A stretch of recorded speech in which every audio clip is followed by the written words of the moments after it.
Meus irmãos, muito boa noite a todos. Mais uma vez aqui estamos. Boa noite, Neusélia. Boa noite, Rita. Boa noite a todos. Vamos dar início, né, ao nosso estudo humildinho do Evangelho, baseado no Luiz Elias, né, do Uberaba. A nossa leitura de hoje é do capítulo do livro Caminho, Verdade e Vida, o Bem, o Mundo e o Mal, capítulo 30. É baseado no versículo: Não peço que os tires do mundo, mas que os livres do mal. Está em João 17,15, quem falou foi Jesus. Nos centros religiosos, há sempre grande número de pessoas preocupadas com a ideia da morte. Muitos companheiros não creem na paz, nem no amor, senão em planos diferentes da terra. A maioria aguarda situações imaginárias injustificáveis, para quem nunca levou em linha de conta o esforço próprio. O anseio de morrer para ser feliz é uma enfermidade do espírito. Orando ao Pai pelos discípulos, Jesus rogou para que não fossem retirados do mundo, e sim libertos do mal. O mal, portanto, não é essencialmente do mundo, mas das criaturas que o habitam. A terra em si sempre foi boa. De sua lama brotam lírios de delicado aroma, sua natureza maternal é repositório de maravilhosos milagres que se repetem todos os dias. De nada vale partirmos do planeta quando nossos males não foram exterminados convenientemente. Em tais circunstâncias, assemelhamos-nos aos portadores humanos das chamadas moléstias incuráveis. Podemos trocar de residência, todavia a mudança é quase nada, se as feridas nos acompanham. Faz-se preciso, pois, embelezar o mundo e aprimorá-lo, combatendo o mal que está em nós. E aí eu achei aqui uma prece que fala da consciência. Aí eu vou lê-la aqui como prece inicial. Senhor, concede-me a consciência dos meus muitos erros. Não me consintas viver iludida a meu próprio respeito. Que eu tenha suficiente lucidez para saber quem sou. Que eu consiga mais que os outros detectar as fragilidades que me são comuns. Dá-me a tua força para que eu possa superar-me, a tua luz para não caminhar nas trevas, a tua paz na luta que me aflige. Que eu seja sempre sincero em meus propósitos, humilde em minhas atitudes, verdadeiro em minhas palavras e fiel aos meus compromissos. Senhor, não me deixes entregue à invigilância e ao assédio do mal. Ser meu abrigo e a minha inspiração. Tudo posso Eita, naquele que me fortalece, né? A gente estando com Deus, né? Tudo passa, né? Só Ele que não. Então, nós estamos estudando aqui o capítulo, ainda no capítulo 13 do Evangelho de Mateus, né, baseado no estudo do Mudinho do Evangelho do Beraba, do Luiz Elias, e hoje nós vamos estudar o versículo 27, que é quando o servo vai na fazenda procurar o dono da fazenda para contar, né, que está acontecendo algum problema, que eles plantaram o trigo, mas que alguém foi lá e plantou o joio no meio do trigo, que é uma erva daninha, tóxica, né, que é colocada junto com o trigo, né, que é bom. O trigo, o joio é tóxico, mas o milho é aquele que a gente faz o pão, né? Então, o versículo 27 vai dizer o seguinte: aproximando-se os servos do senhor da casa, disseram: Senhor, semeaste boa semente? Não semeaste, Senhor, não semeaste boa semente do teu campo? De onde terá vindo o joio? Quer dizer, se só semeou-se o trigo, né? Se houve sempre boa intenção, né? Que o Senhor, que a gente entende como sendo Deus, da onde que apareceu esse joio, né? Então o Alice explica que esse servo, né? Que esse servo que vem falar, que vem dar notícia, né? Pro senhor da vinha, do plantio, é como se fosse um capataz, aquele que acompanha o trabalho, que tanto traz notícia do campo para o senhor, como do senhor para o campo. Então, é um medianeiro. Então, isso aí equivale, ele fala, a uma pergunta moral, divina, para cada um de nós. Se Deus nos criou, né, para sentir, para falar, para fazer, para pensar só no bem, por que que a gente pensa, sente e faz o mal? que é que o joio está fazendo ali? Né? Onde? Que o projeto de Deus é só o bem. Por que o mal vai se manifestar através de nós se o propósito de Deus não era esse? Quer dizer, não está planejado o mal. O mal foi introduzido, alguém colocou lá, né? É uma semente ruim que foi colocada na criação, mas não foi Deus que colocou. Eu achei interessante isso, né? E aí foi colocado onde? No campo, onde devia só crescer as coisas boas. Aí o Luiz ainda comenta, né, que às vezes as pessoas confundem, né, muito o verdadeiro significado dessa lei de causa e efeito, né? Aí você ouve dizer que uma pessoa cometeu um crime ou foi vítima de uma coisa ruim, né? Aí fala que é porque ele precisava para passar por aquele escândalo, há que haver o escândalo, né? Não é isso, né? Deus não quer o escândalo, porque ele é possível você evoluir sem ele. Não há essa necessidade. Eu acho que é o grande equívoco nosso, né? Enquanto espírita, a gente tem muita... a gente justifica muito o erro na questão da causa e o efeito, como se fosse necessário, né? Ter o mal, né? E aí seria um círculo vicioso, né? Porque se você tem que... É um entendimento totalmente errado, né? Que a gente fala, se matou, então tem que ser Tem que assassinado morrer. também, né? Então, Acho que é, isso é uma é, visão muito simplificada, né? É lógico que do existe que é a doutrina, né? isso é lógico que, de uma certa forma, existe, mas não é assim, né? A Não gente há necessidade, confunde né? o que é responsabilidade, né, com possibilidades diferentes. Tudo bem, cada infração que você comete, você vai ter que, de uma maneira ou de outra, corrigir, né, reparar, mas Porque não até a necessariamente com o ciência nas mal, você questões pode das fazer com doenças, né? bem. Até a ciência hoje nas questões de doenças genéticas, essas coisas, ela já não enxerga mais assim, né? Ela já existe o que eles chamam de epigenética, quer dizer, você tem uma tendência, vamos dizer que você tem uma tendência a ter uma doença, mas está lá um ganchinho, é como se fosse um ganchinho ali. Mas quem vai ir lá puxar o ganchinho é você. Então, você pode ter essa propensão, mas não significa necessariamente que você vai ter. Então, a gente está exposto e precisa, né, quando a gente fez no estudo anterior,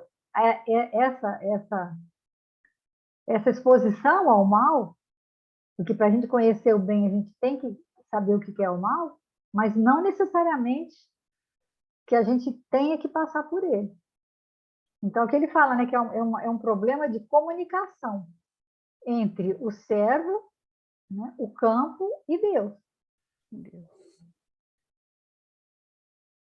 A gente já estudou, né, que o senhor da parábola que Jesus conta é Deus, o campo é o terreno dos nossos sentimentos, dos nossos pensamentos, e quem que é esse servo? Esse servo é o mediador, né? Aquele que vai lá, né, que ele fala lá no escritório do patrão, vai dizer como é que está a lavoura, o que está acontecendo, ele fica indo e vindo, ele vai na lavoura e volta para o Senhor, e vai dando notícia, leva notícia também de Deus para a lavoura. Ele faz essa mediação. Então, quem que ele é? Né? Ele não é, aí ele diz que não é uma individualidade, é uma faculdade, né? Um instrumento, que é a nossa consciência. Então, o que, que faz essa mediação entre Deus e o nosso campo é a nossa consciência. Ela fala de Ela Deus para fala de nós, Deus para nós, né? né? E fala de nós para Deus. Para Deus. Não que Deus não soubesse nada da gente, né? Não que Deus não precisa, que ele conhece tudo, né? Mas... né? Eu acho que, voltando só um pouquinho dentro daquela questão, né, que a gente acha, né, que a lei de causa e efeito, né, essa visão distorcida que a gente tem, né? Fica Eu acho que esse determinismo, né? o maior exemplo que a gente tem, né, é a médium Ivone Pereira, né? Porque ainda mais essas pessoas, às vezes, que suicidam, que cometem delitos assim bem mais graves frente à lei de Deus, né? Então, ela teve reencarnações de suicida, mas olha a última reencarnação dela, como é que de uma vez, né, com todo o esforço e as dificuldades que foi a vida dela, como que ela conseguiu dar um ressignificado para o suicídio, inclusive escrevendo uma das maiores obras, né, do movimento espírita, que ficou um tempão, acho que parece que cerca de 30 anos, né? Guardada, né? Guardada, porque acharam que era até um delírio dela, que seria muito forte, né? E até que depois ela, não, você tem que publicar.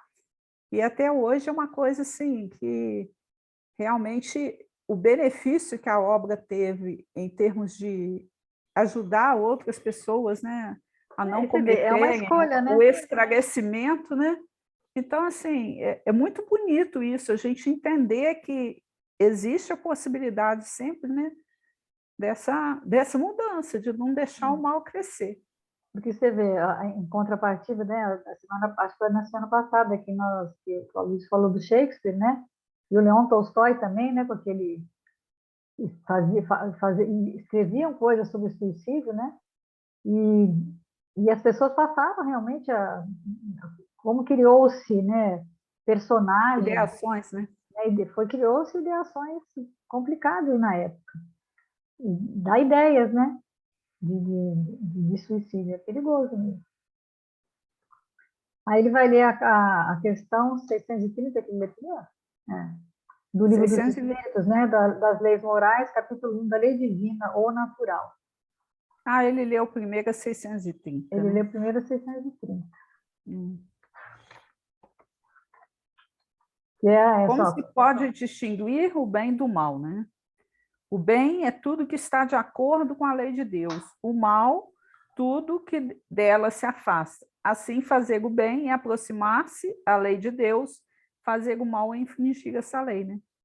Então, o bem é tudo que é conforme a lei de Deus, né? E o mal é tudo que é contrário. E parece Parece tão, simples, né? parece tão simples, né? Poxa, como é que você tá errando? Cadê o mal? Tá ali, ó. Tchau, não quero não. Será que é simples assim? Aí ele vai, né? É a presença ou a ausência de Deus na vida da gente, né? Aplicada, sentida, pensar. Eu fiquei pensando assim, se a gente fizer uma pesquisa entre nós os espíritos, né, dessa pergunta, né, todo mundo vai responder assim, prontamente, né? Mas sabe o que atrapalha a Mas gente ainda, está eu tá acho? sentida? É. Não, mas sabe o que atrapalha ainda, gente? Assim, ainda a gente, esse instinto ainda que a gente está tendo. Porque toda vez que você usa o instinto, mais do que você usa a consciência, né? Porque a consciência é uma coisa que é uma conquista humana, né? Mas a gente ainda é muito instintivo. Então, se alguém te faz alguma coisa, te desagrada de alguma forma, instintivamente você reage. E aí a consciência grita, né? O que ele vai contar aqui várias vezes. Por quê? Porque aquilo não é a reação que você sabe que não é a que você deveria ter, mas é aquela que ainda é a sua reação. Então é muito difícil você conter isso, porque é meio animal mesmo, é da nossa origem animal mesmo. O instinto não é um defeito, mas que também é uma conquista também, mas quando você não consegue dominá-lo através da sua consciência, é onde você faz as escolhas erradas. E apesar de você saber que não é o bem, não passou pela consciência, pulou a consciência, né? Atropelou a consciência. Porque se você tivesse um segundo a mais, você não faria. Por uma questão de um segundo, você não consultou, sabe? Como se é um livro, né? Que você tem que consultar, uma regra. São regras que estão escritas, né? Porque ele vai falar na 621, né? Onde está escrita a lei de Deus? Na consciência. Por que você, então, sabe aquilo e não faz? Porque você não vai lá consultar ela. Porque ela está adormecida. E às vezes ela E está adormecida constantemente, dependendo do seu nível de evolução, do seu nível de entendimento, ela está completamente dormente mesmo. Alguns mais esclarecidos, outros menos, né? eu tenho uma dúvida, sempre me pergunto sobre isso, e eu vou por um caminho assim, mas mesmo assim, porque quando a gente fala assim, igual você estava explicando aí, né? A questão do instinto, que a gente ainda é muito instintiva, né? Mas aí, se você for estudar a vida animal, dentro do processo evolutivo, né? O animal tem a questão da agressividade, mas o instinto dele não erra. Ele é É, agressivo como um mecanismo, não é é confuso verdade. aí? Onde que está essa linha aí? A nossa razão não justifica esse instinto É aí? porque aí a gente mistura o nosso interesse, que o animal às vezes não tem, É, né? é isso, e O talvez, raciocínio né, que busca o nosso interesse pessoal, que esse às vezes o animal não tem, né? que à medida que você tem a possibilidade de escolha, é aí que você está errando, nessa desobediência aí. Porque se a gente permanecesse só instinto, instinto, não é. O animal, por exemplo, ele mata um outro por uma questão de sobrevivência. Dentro da escala, né, evolutiva, ele precisa. Mas você não vê, por exemplo, um leão, ele não vai atacar várias lebres. Ele pega aquele pode se alimentar ali, come Só se o ele tiver tanto que fome de ele novo que ele vai, precisa, né? é, e a partir daí ainda deixa os restos para outros animais que vão ali aproveitar daquilo também. Olha como é que é grandioso isso, né? Então, eu acho que essa questão nossa, quando a gente fala que ela está escrita na nossa consciência, é justamente esse afastamento, eu escolho afastar da lei de Deus ou caminhar com ela. E aí é uma questão do nosso livre-arbítrio, porque se a gente fosse seguir isso até em termos de instinto, a gente não faria tantas, sei lá, tantos equívocos assim, né? É, porque, Então, sabe, eu acho que falta realmente, assim, é a hora que o raciocínio não funciona perfeitamente, a pessoa não está interiorizada, ela não está equilibrada o suficiente. Hoje, por exemplo, aconteceu uma coisa interessante comigo. A, agora, nessa semana, foi liberado, assim, vai ser facultativo o uso de máscara. Então, alguns lugares, né, a pessoa vai usar ou não vai usar. Só que eu ainda estou usando. E aí eu já me sinto a minoria, porque eu chego num lugar, não tem ninguém com máscara, só eu. Praticamente isso tem acontecido muito comigo. Hoje eu cheguei num lugar, não vou falar onde foi, que era até uma empresa. Aí, estava todo mundo sem máscara, e eu de máscara. Aí a pessoa perguntou para mim assim, a senhora não vai tirar a máscara? Que já liberou. Aí eu falei, olha, eu não vou tirar, entendeu? É a questão do raciocínio e a consciência agindo.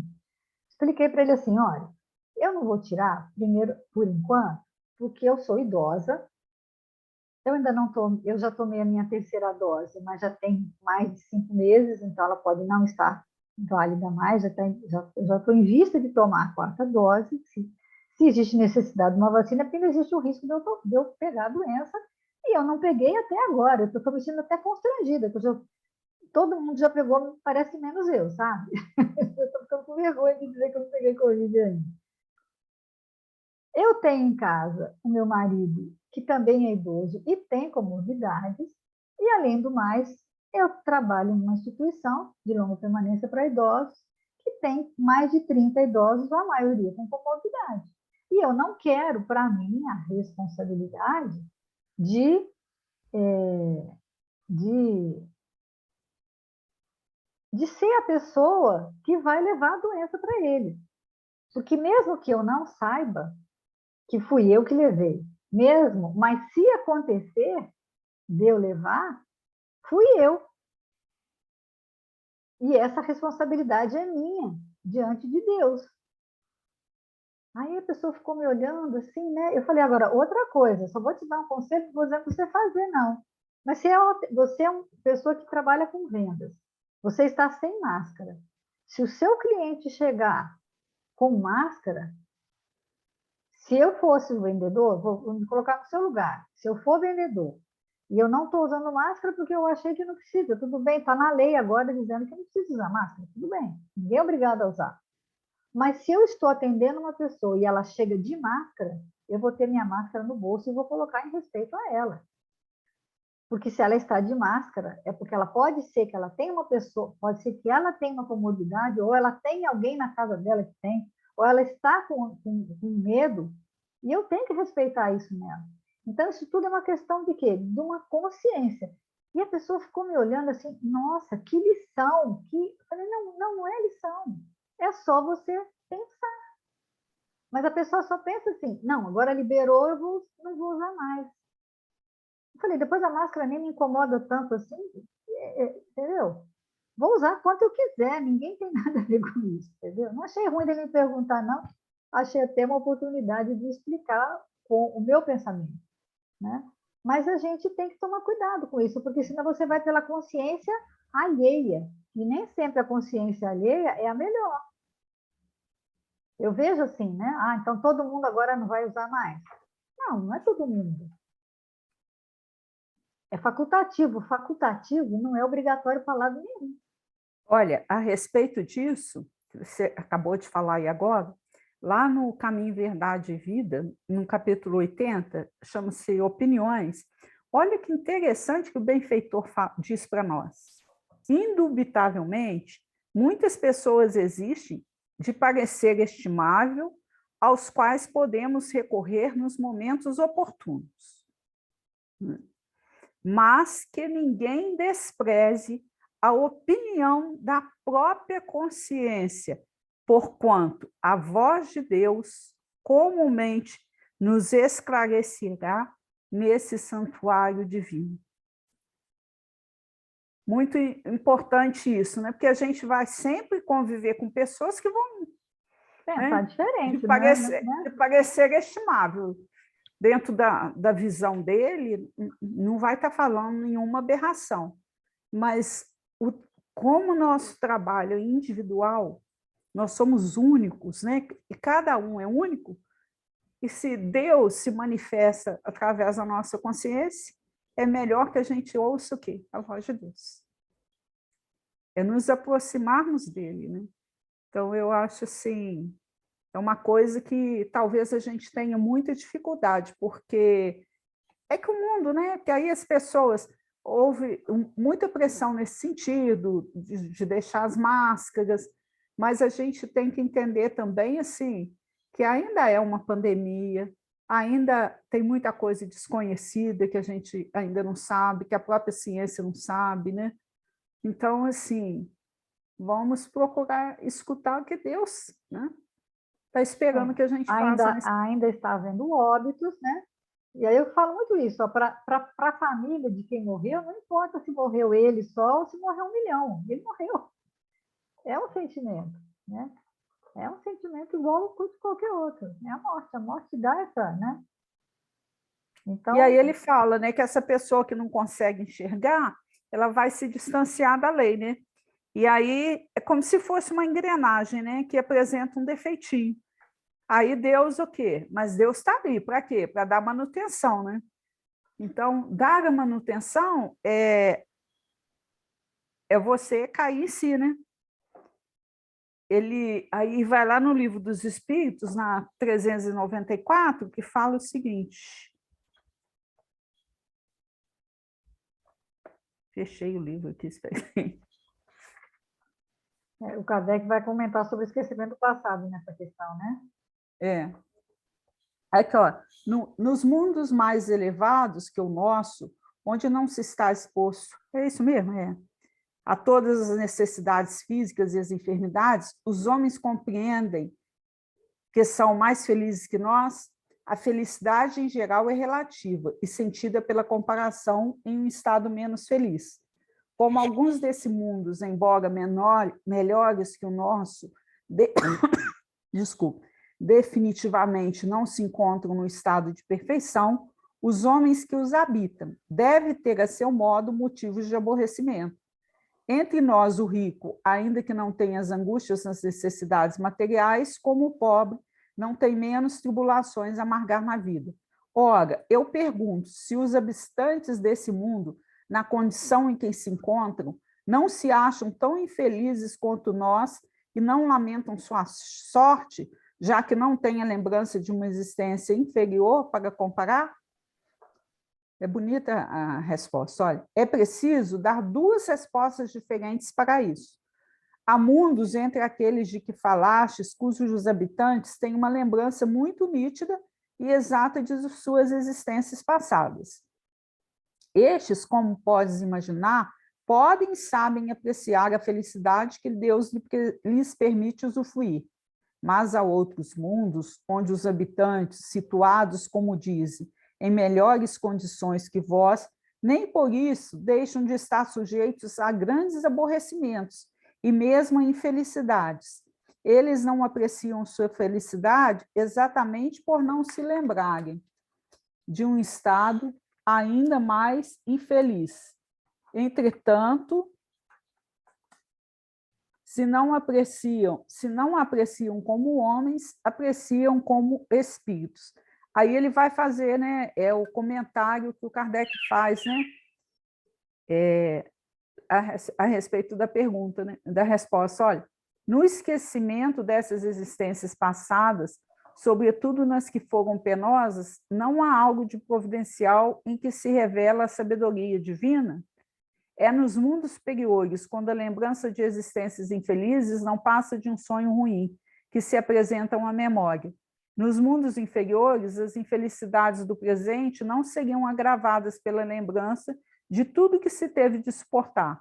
Portanto, concluamos disso, tudo o que Deus fez foi bem feito e que não nos cabe criticar suas obras ou dizer como ele deveria ter regulado o universo. A lembrança é grande, mas vale a pena, porque ela é bonita. A lembrança de nossas individualidades anteriores teria inconvenientes muito graves. Isso poderia, em certos casos, humilhar-nos excessivamente, em outros, exaltar o orgulho e, consequentemente, entravar nosso livre-arbítrio, para que melhoremos. Deus nos deu exatamente o que nos é necessário e suficiente, a voz da consciência e as tendências instintivas-nos, priva-nos de tudo que nos poderia prejudicar.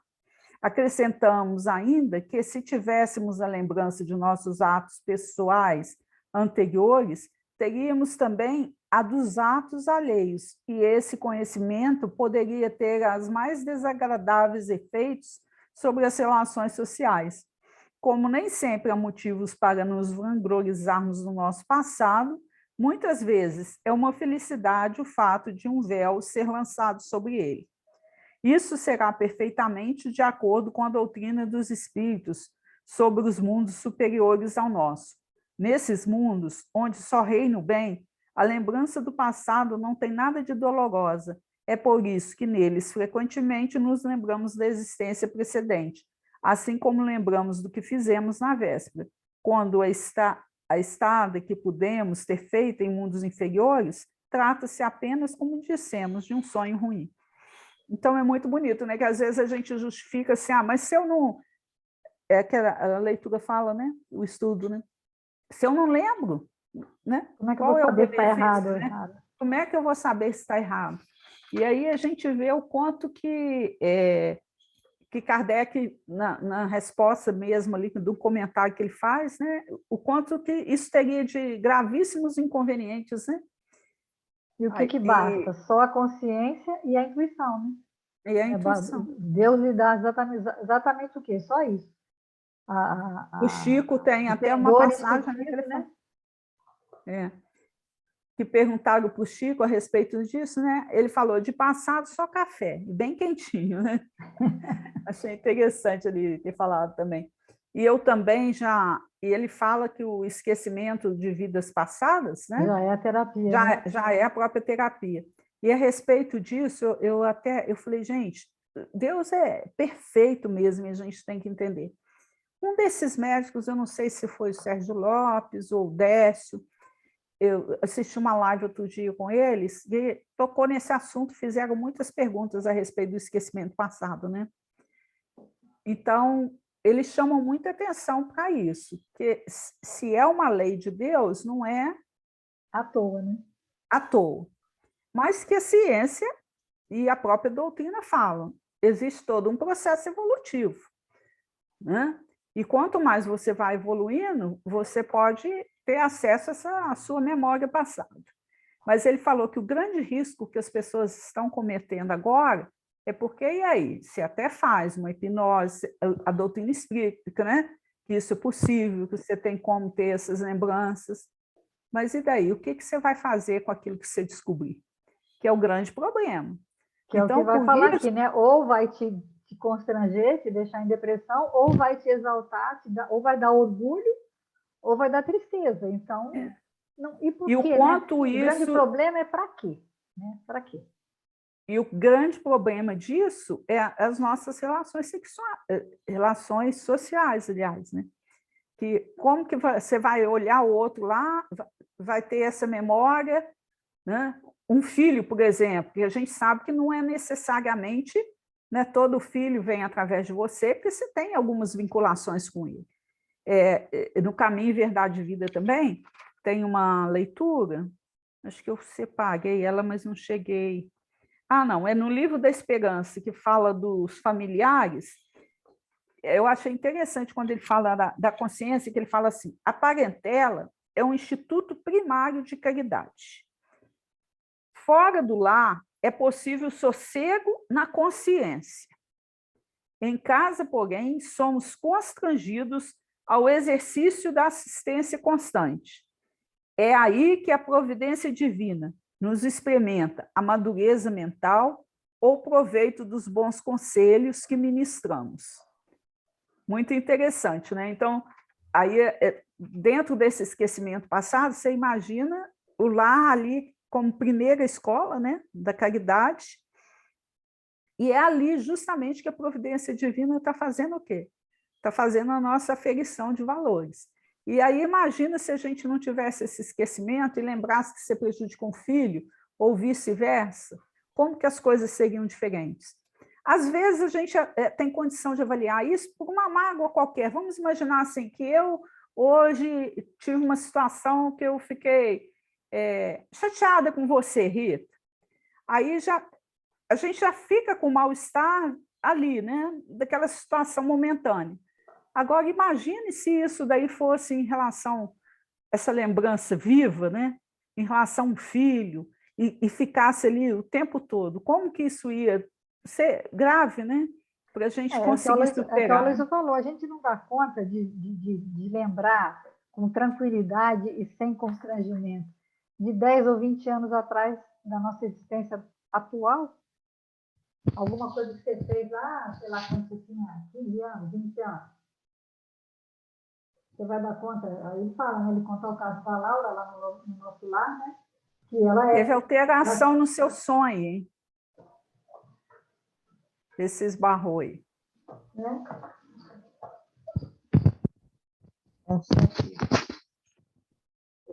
Melhorou? Melhorou. Aí ele fala, né, não, do nosso lar, do André Luiz, né, a Laura tem permissão de ter acesso a duas, mas é mesmo assim, é bem gradual, com muito cuidado, né? Quer dizer, um espírito evoluído como ela. Ter essa autorização, né, para ver, provavelmente porque era algo útil, né? Que ela recebe, né, esse influxo magnético, que permite que ela lembre 2 ou 3 encarnações anteriores. E eu achei interessante que, primeiro, ela tem a percepção assim, como se fosse um romance, né? Como se não fosse ela, né? Como se não fosse ela E que para não dar estivesse aquele choque, né? vivenciando.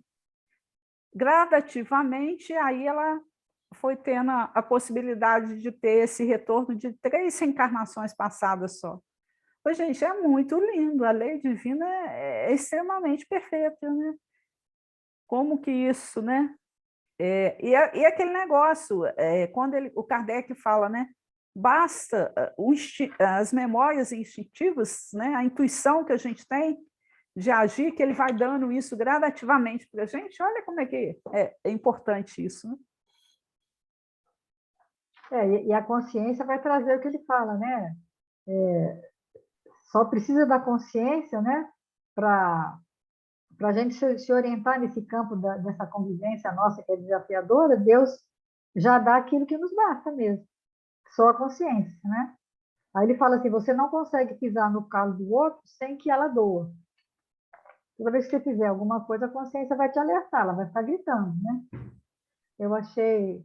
É aqui que ele dá aquele... conta a história do canudinho, acho que é mais para frente, né? Não é agora, é porque ele vai na 399 primeiro, que é a resistência ao mal, né? Como que a gente faz para... Olha, vou ler a 399. Sendo as vicissitudes da vida corporal, ao mesmo tempo, uma expiação de erros passados e provações para o futuro, segue-se que, pela natureza dessas vicissitudes, é possível deduzir-se o gênero da existência anterior? Muito frequentemente, pois cada um é punido pelo erro que cometeu. No entanto, não se deve tirar daí uma regra absoluta. Olha que a seriedade, né? As tendências instintivas são um indício mais seguro, pois as provas que o espírito suporta se referem tanto ao futuro quanto ao passado. Uma vez, aí o Kardec comenta, né? Uma vez chegado ao término marcado pela providência para sua vida na erreticidade, o próprio espírito escolhe as provas aos quais quer submeter-se para acelerar seu adiantamento. Isto é, o gênero de existência que ele acredita ser mais apropriado para fornecer-lhe os meios de adiantar-se. E essas provas estão sempre relacionadas às faltas que ele deve expiar. Se um triunfar, eleva-se. Se sucumbir, tem de recomeçar. O espírito sempre usufrui de seu livre-arbítrio. Aí eu vou pular um pouquinho, que ela é grande, tá? O esquecimento dos erros cometidos não é um obstáculo ao crescimento do espírito, pois mesmo tendo uma lembrança precisa, o conhecimento que possuía na erraticidade e o desejo expresso de repará-los guiam-no por intuição e lhe dão a convicção de resistir ao mal. Essa convicção é a voz da consciência, a qual é auxiliada pelos espíritos que o assistem, se ele escuta as boas inspirações que lhe sugerem. Se o homem não conhece os atos que cometeu de suas existências anteriores, sempre pode saber de que gênero de erro se tornou culpado e qual era o seu caráter dominante. Basta-lhe estudar a si mesmo e poderá julgar o que foi, não pelo que é, mas por suas tendências. Então, é muito interessante, né? A tendência intuitiva que a gente tem, é por isso que é tão importante a doutrina trabalha para a gente, para falar, né, o quanto que a gente precisa, né, do autoconhecimento. E autoconhecimento é justamente isso, essa viagem que a gente faz, né, para dentro de nós mesmos, caindo em si, vendo que realmente precisa ser mudado, ser modificado, para a gente conseguir avançar. Para a gente escutar, né, essa voz, esse servo, né, que ele fala, que está dizendo, ó, tem joio aí, cuidado. Né? Mas aí eu achei interessante ele dizer também, porque a consciência já não está... o fato de você descobrir, a consciência, ele só está avisando que tem, ele ainda não tirou. Né? Aí vai dizer, quem tira, né, para você resolver o problema, você já, é um outro dispositivo que é a vontade. Então, a consciência, ela desperta, ela faz aquilo incomodar, né?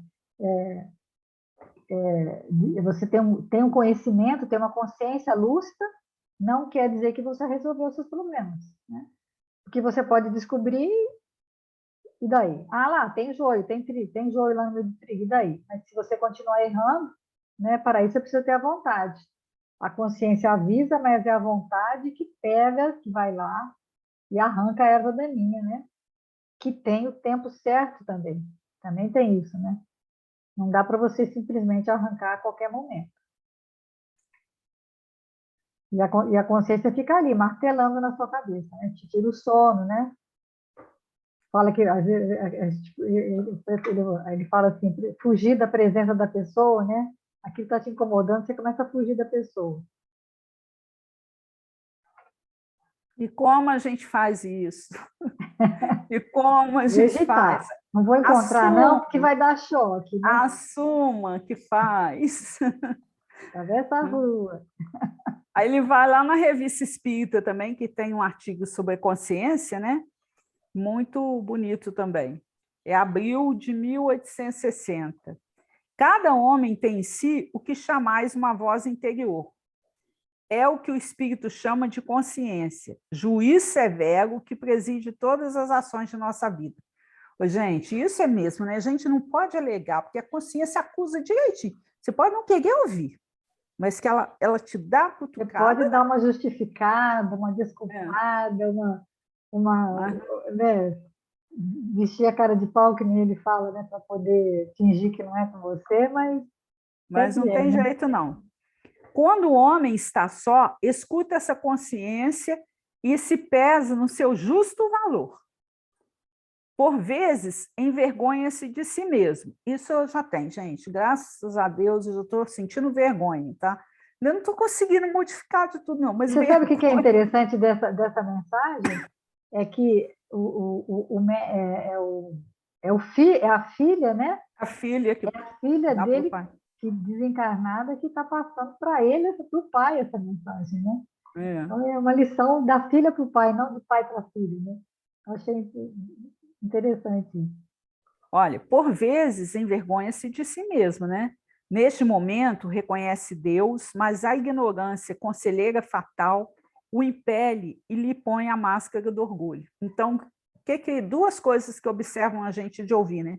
A ignorância e o orgulho, né? Ele se vos apresenta cheio de seu vazio, procura enganar-vos pelo aprumo que apresenta, mas o homem de coração reto não tem a cabeça altaneira, escuta com proveito as palavras do sábio, sente que nada é e que Deus é tudo. Procura instruir-se no livro da natureza, escrito pela mão do seu Criador. Seu espírito se eleva e expulsa as paixões materiais que muitas vezes os desviam. É um guia perigoso essa paixão que vos arrasta. Guarda isso, amigo.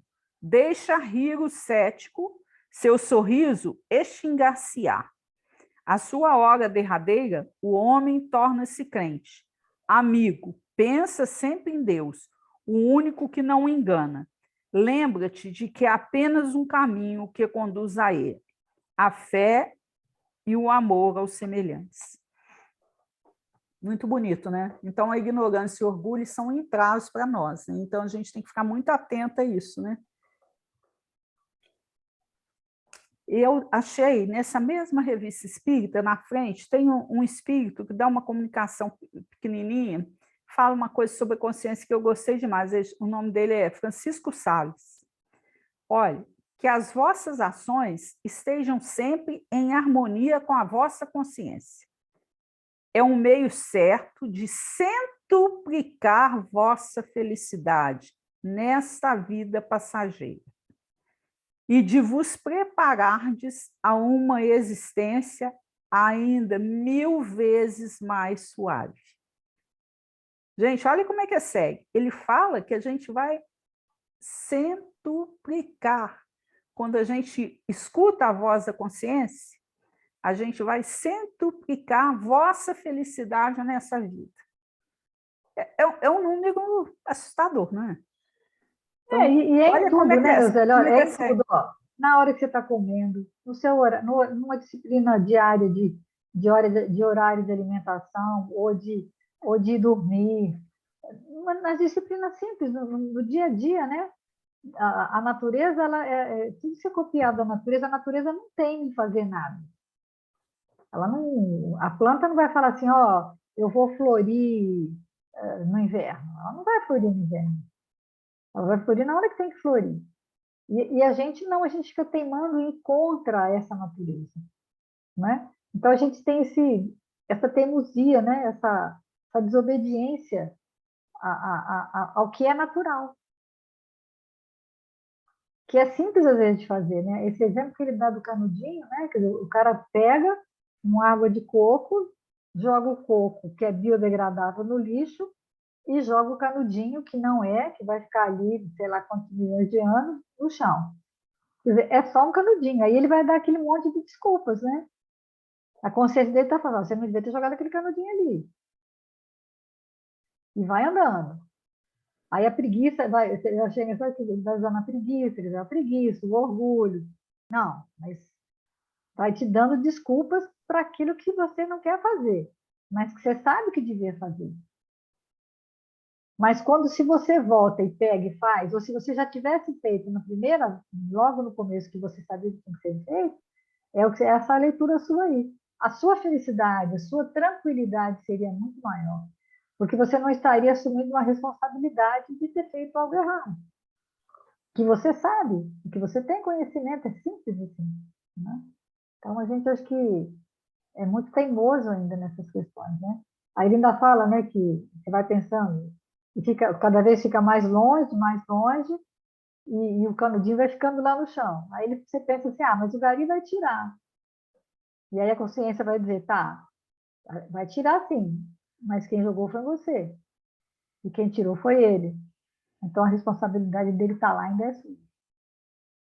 Então tudo, né, mesmo que alguém corrija algo que você fez, foi ele que corrigiu, quando você que não tinha que ter feito, e se você fez, você que tinha que ter corrigido. A responsabilidade do delito é sempre nossa. É sempre O nosso. outro pode ir lá vir corrigir, né? Mas aí ele fala, tem o livro, né, do Rimas da Vida, né? Orvalho de Luz, capítulo 5. Aí, ó, é tão pequenininho, mas é bonitinho também. Ó. A consciência é tão alta que se oculta como estrela, mas tem uma voz tão clara que não se pode escondê-la. Então, esconder a voz da consciência é meio difícil, né? Até que a gente tenta, usa mil desculpas, tenta assim, fingir que não, não é comigo, mas a voz dela, né, é um brado, é um berrante, né, é um grito. E a gente não tem, pelo menos nós espíritas, a gente não tem mais condição de alegar que eu não sabia, né? Esse desculpismo a gente não vai poder existir para nós no nosso retorno ao mundo espiritual, né?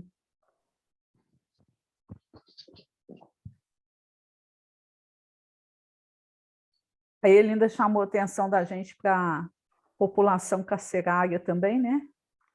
Que sofre a questão do arrependimento, do remorso, às vezes, né? E o quanto que a gente não ora por essas pessoas, né? E julga, né? E condena, aumenta a dor, porque a partir do momento que você vibra, né, com julgamento rigoroso, você está aumentando essa dor do outro, né? Que a dor dele por si só já dói. Já é um distanciamento da lei de Deus que vai doer. Ele não precisa do nosso Mas a rigor. sociedade em geral, o que ela quer? Ela não quer nem ver, né? Ela quer tirar do olhar dela, não quer nem saber. Quer tirar para o lado do pano e fingir que ela não existe. Como se fossem pessoas que Não tivessem direitos. não Né? tivessem direito a nada e que é melhor que fiquem lá naquele canto. Deixa ela quieta lá, né? Não mexe com isso, não. É muito grave isso, né? E você imagine quanta história, né? Quantos sentimentos mesmo, né? Tem envolvidos dentro de um ambiente carcerário, né? Sabe? Qual que vai agora? Livro Amizade? É. Livro Amizade. Voz no coração. Voz no coração. Capítulo Alma 23. irmã, não me condenes. Venho ofertar-te renovação e experiência. Que ele começa mostrando, ele fala, a gente não sabe a princípio quem que está falando, né? Uhum. Venho ofertar-te renovação e experiência mostrar-te nos outros, os irmãos do caminho, que amam, sofrem, aprendem qual que acontece, a fim de que te movas ao sol da compaixão. Vem mostrar-te ainda o peso que há na culpa e o valor do perdão. Sobretudo sou eu quem te revela a grandeza do amor na luz da compreensão. Peço, não me censures. Vem em nome de Deus, eu sou a tua dor. O personagem dessa pequena poemazinha, né? Então, conforme você vai lendo, você vai desconfiando quem que seja, né? Que ele fala da renovação. E a gente só se renova mesmo, só promove a real renovação através do quê? Dessa experiência, né? Que a gente vai tendo esse... E a gente reconhece, né? Acho que a pessoa mais ignorante reconhece que depois de um processo, de uma experiência mais dolorosa, né? A consciência fica mais desperta, né? Aí ele Ele fala, fala, né, que a dor é o binóculo, né, que ajuda a gente a enxergar, né? se a consciência é um vigia no alto de uma grande torre, a dor é o binóculo que ajuda a enxergar com mais precisão. Eu achei interessante essa. Se a consciência é um biólogo, a dor é um microscópio. Sem ela, nossos defeitos, nossos impulsos infelizes, nossos vícios Não seriam não percebidos. seriam percebidos, não se revelariam. É só quando dói, quando a gente sofre, né? Quando a carne sofre, que a gente consegue ter mais sensibilidade dos próprios erros, né? Isso é comum a gente ver, né? Pessoas que passam por um problema mais sério, né? Por uma doença mais grave, como a consciência dela, com o exame consciencial dela, quem fica internado mais tempo, mais a pessoa percebe, né? Que tem uma mudança muito clara, né? Eu me lembro do pai de uma amiga minha que realmente mudou completamente. Ele ficou doente, depois ele veio até a falecer. E ele era um homem muito rígido com a família e tudo, mas com a doença aquilo era, como vamos dizer assim, a maneira que ele sabia, que ele conhecia de ser um bom pai, de forma rígida para educar os filhos, né? E quando ele viu que ele já não tinha mais tempo, ele se transformou numa pessoa extremamente amorosa, entendeu? E eu nunca vi, foi assim, uma coisa muito radical. Eu era muito criança ainda quando aconteceu isso. Na época eu fiquei muito impressionada. Hoje eu entendo isso melhor. Porque eu não podia entender como uma pessoa pode mudar da água para o vinho assim, né, em tão pouco tempo. E foi realmente a doença que transformou. O benfeitor Emmanuel fala, né, que a consciência sentinela vigilante do eterno, a menos que esteja o homem dormindo no nível do bruto, olha só, hein, dormindo no nível do bruto, ela permanece apta a discernir o que constitui obrigação e o que representa fuga, né? Então, a menos que a gente seja num nível de brutalidade, a gente tem através da consciência, a gente sabe realmente o que é obrigação e o que representa fuga. A gente tem essa habilidade de discernir. A menos que a gente esteja nesse grau de equívoco tão grande, né? Que na realidade, o quê? Está dormindo, né? É pedir a Deus, né?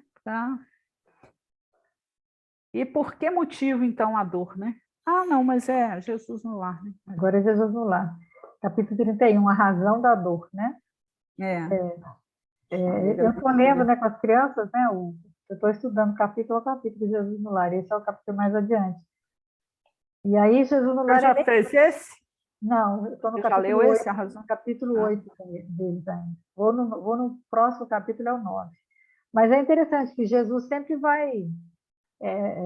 todo o livro é dentro desse contexto de Jesus conversando com eles e surgem aquelas questões de perguntas. E aí tem sempre alguém... É engraçado, tipo assim, o último capítulo que nós vemos é o Felipe que pergunta, e o Felipe era conhecido, né, pelo apelido de curiosidade. Porque ele fazia umas perguntas que às vezes não tinha nada a ver, e o pessoal até meio que brincava com ele, achava graça, né? Mas ele faz aquela pergunta que alguém estava com vontade de fazer, mas não teve coragem de fazer, né? Eu acho interessante isso na personalidade do Felipe. E aí, no caso aquele, quem pergunta, no caso desse capítulo, quem vai perguntar é a Raquel, né? E ela pergunta, por que motivo a dor se convertia em aflição? Deixa eu ler. Mestre, por que motivo a dor se convertia em aflição nos caminhos do mundo? Não era o homem criação de Deus?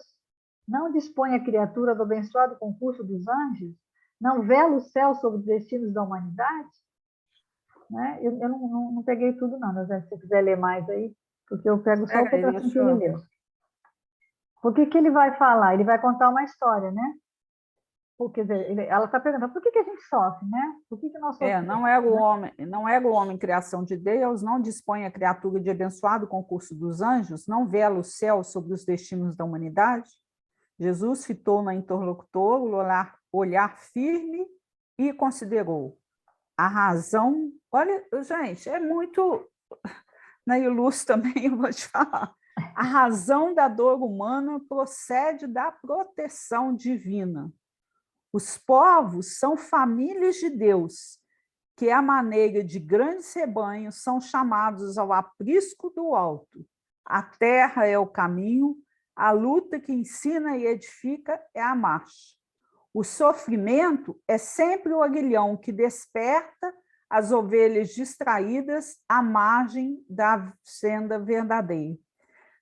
E aqui eu lembrei que ele deu o exemplo também do Chico Xavier, né, que ele explicou, ele comparava a dor com o cão do pastor, né?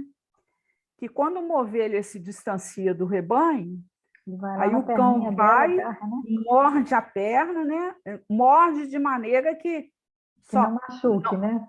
Que não machuque, mas que traga desconforto para ela voltar para o rebanho, né? A fim de evitar perigos maiores, né? É assim que Deus age com a gente também. Opa, você está indo demais? Cai em si, volta, toma aqui o caminho, né? Aqui, alguns instantes se escoaram mudos e o mestre voltou a ponderar. O excesso de poder favorece o abuso. A demasia de conforto, não raro, traz o relaxamento. E o pão que se amontoa de sobra costuma servir de pasto aos vermes que se alegram no mofo. Então, aqui a gente vê que tudo é excesso, né? Tudo que a gente faz com excesso. Reparando, porém, que a Assembleia de Amigos lhe reclamava explicação mais ampla, ele estudou fraternalmente. Um anjo, por ordem do Eterno, tomou à própria conta um homem comum desde o nascimento. Aí esse anjo fez tudo, né, para a pessoa o tempo ele todo. pegou esse anjo, desde que ele nasceu e foi tomando conta para que tudo desse certo, né? Quer dizer, a intenção dele toda era pelo bem, né? Qual que é o plano? Aí eu vou pular um pedaço para não ficar, né? Soprando-lhe ao pensamento ideias iluminativas aos clarões do infinito bem, através de 1000 modos de socorro imperceptível, garantiu-lhe a saúde e o equilíbrio do corpo. Dava-lhe medicamentos invisíveis. Isso eu achei tão bonito também, o quanto que a gente recebe, né, o tempo todo, medicamentos, né, invisíveis que a gente não consegue enxergar, né? Por intermédio do ar e da água. Olha, gente, que importância, né, da água, da gente, o ar que a gente está respirando, da vestimenta e das plantas. Vezes sem conta, salvou-o do erro, do crime e dos males sem remédios que atormentam os pecadores. Ao amanhecer, o pajem celestial ocorria atento, preparando-lhe dia calmo e proveitoso, defendendo-lhe a respiração, a alimentação e o pensamento, vigiando-lhe os passos com amor para melhor preservar-lhe os dons. Ao anoitecer, postava-se ele à cabeceira, amparando-lhe o corpo contra o ataque de gênios infernais, aguardando com maternal cuidado para as doces instruções espirituais nos momentos do sono. Até isso, né, gente? Quando a gente se prepara para dormir, o Tarcísio fala muito isso, né, Rita, no estudo dele, que a gente faz com ele e tudo. a questão da vibração, a gente se preparar para dormir, porque nesse momento a gente pode ter todo o amparo, continuar estudando, trabalhando, aprendendo, né? Então, quanto que é importante a gente buscar essa sintonia, né, no momento do sono.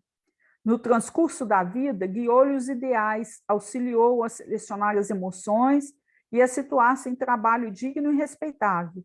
Clareou-lhe o cérebro jovem, insuflou-lhe entusiasmo santo rumo à vida superior, e estimulou-o a formar um reino de santificação e serviço, progresso e aperfeiçoamento num lar.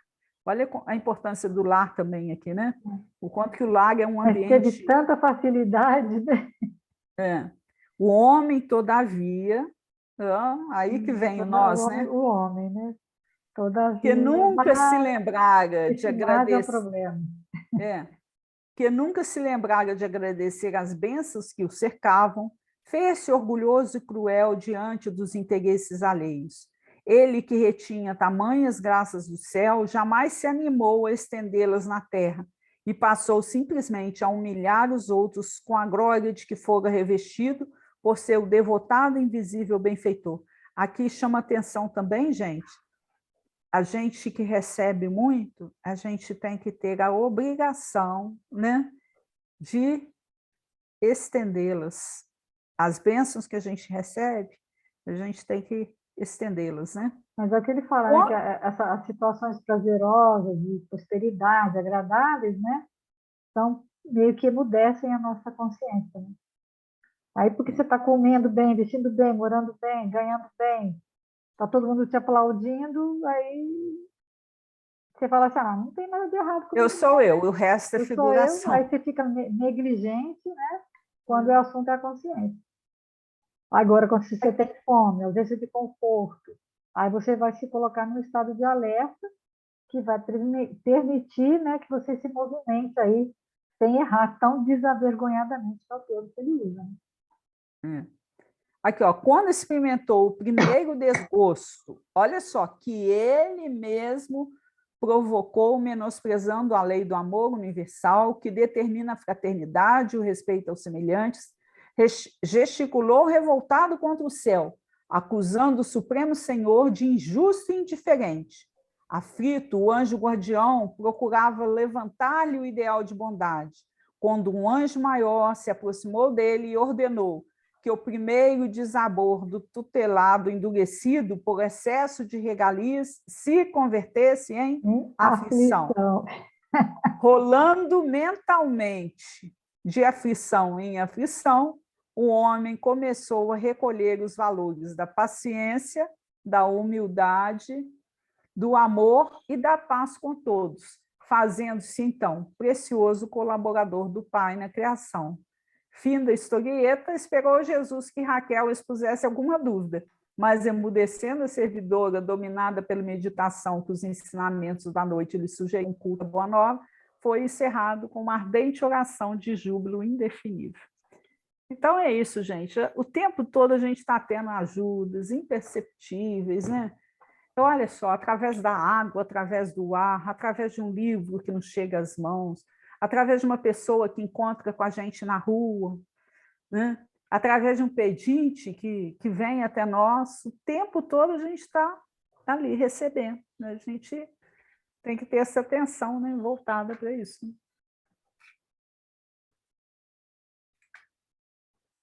Se a gente fica distraído, aí a gente vai ter que o quê? Repetir a lição, né? É a disciplina, né? Estamos no horário.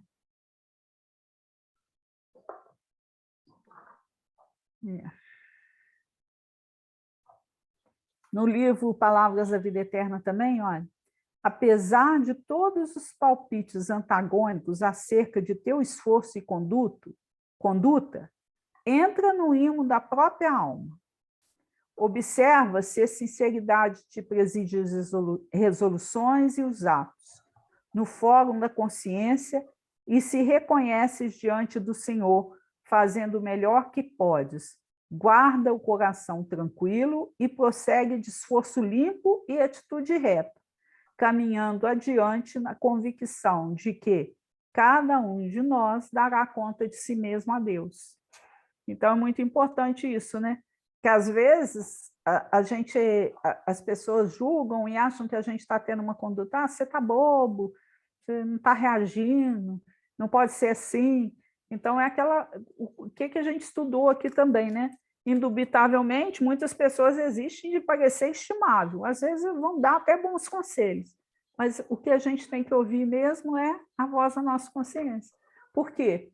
Porque somos criaturas individuais, cada um de nós precisa passar por experiências e resistências que são únicas. As experiências que você, Rita, precisa passar não são as mesmas que eu vou passar. Elas podem até se assemelhar dentro do contexto, né? Mas é única, e a responsabilidade vai ser, eu não vou responder por aquilo que você não fez, nem você vai responder por aquilo que eu não fiz. Mas todos nós vamos responder pelo bem que a gente deixar de fazer. Tem só uma leiturinha aqui do livro Calma, que chama Serenidade e Paciência. Eu vou ler só um pedacinho. Ninguém possui uma serenidade que não construiu. Daí o impositivo da vigilância em nós próprios. Não se trata de prevenção contra ninguém, e sim de autogoverno. Compreendamos que somos colocados uns à frente dos outros a fim de aperfeiçoarmos. Abracemos as iniciativas de concórdia, sem esperar que determinadas pessoas venham a promovê-las. Pelos erros alheios que claramente nos preocupem, examinemos os nossos com a sincera resolução de corrigi-los. Convém lembrar que os nossos ouvidos podem ser transformados em extintores do mal, todas as vezes que o mal nos procure. Quer dizer, o nosso ouvido é o que seja o último, né? Aceitemos a realidade de que o próximo não tem a nossa formação, saibamos respeitar cada criatura na posição em que se encontra. Em suma, a serenidade não é uma aquisição espiritual que se faça em toque de mágica, e sim através do trabalho, muitas vezes duro e áspero, da paciência em ação. Então tá, né? Está na hora, já passamos. Eu, como prece também, eu vou deixar aí uma frase do benfeitor Emmanuel, que eu gostei demais, ela está lá no livro Pão Nosso, no capítulo 42, a leitura chama-se, o capítulo, aliás, Sempre Vivos. É uma reflexão para a gente fazer aí durante a semana, né? Espiritualmente falando, apenas conhecemos um gênero terrível de morte, a da consciência denegrida no mal, torturada de remorso ou paralítica nos despenhadeiros que marginam a estrada da insensatez e do crime. É chegada a hora de reconhecermos que todos nós somos vivos na criação eterna. Uma semana de muita paz para todos nós. A semana, se Deus quiser, muita paz para todos. Que a gente tenha bastante condição de refletir em tudo que a gente vai estudando aí. Manter a consciência um bocadinho mais desperta, né, todo dia. Desperta. Tchau, tchau.